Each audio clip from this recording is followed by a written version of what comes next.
vers un pacte entreprise et territoire. C'est pour favoriser l'insertion professionnelle des Portois et soutenir l'activité locale que la municipalité du Port lance l'élaboration d'un pacte entreprise et territoire. Explication de texte. On a sur le territoire du Port enregistré à peu près 7000 demandeurs d'emploi.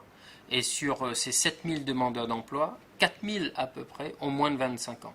Ça montre que le besoin en termes de formation et de réponse en emploi est capital. Et je crois qu'agir pour l'emploi, c'est agir principalement envers cette population, mais aussi ce qu'on appelle les seniors. Quand on a 45 ans et qu'on n'a pas d'emploi, ou même 50 ans, il faut qu'on fasse le travail. Et pour cela, il faut réunir tout le monde. Et c'est ce qu'on a fait avec les différents ateliers. Le but est de réunir autour d'une table les acteurs de l'emploi, de l'insertion.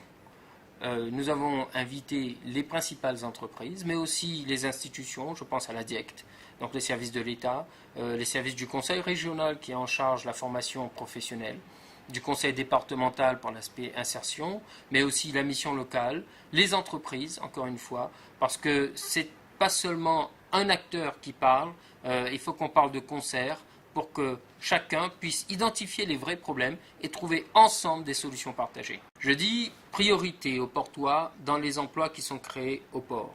Et les ateliers qui ont déjà eu lieu nous ont montré qu'on a une population de chefs d'entreprise qui disent « j'ai du mal à recruter ».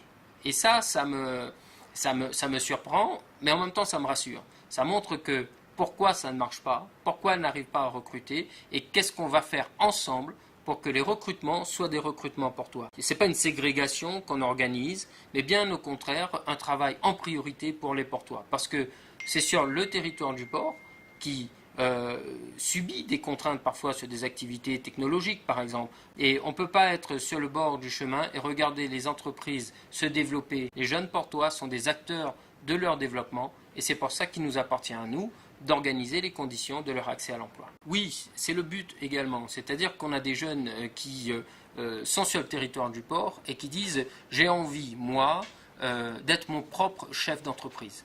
Et on a une capacité là aussi à leur proposer des filières d'activité. Parce que les entreprises qui nous disent moi, j'ai envie de recruter, je ne trouve pas. Il y a peut-être une mise en réseau à faire. Il y a peut-être un travail d'identification. Pourquoi on ne recrute pas au port ?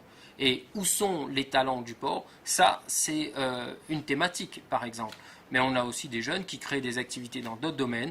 Et les ateliers qu'on met en place et les outils qu'on va pouvoir développer vont être centralisés, sanctuarisés dans un pacte. Parce qu'il s'agit d'un engagement, un pacte entre les entreprises et nous-mêmes, puissance publique, au profit de la population du port.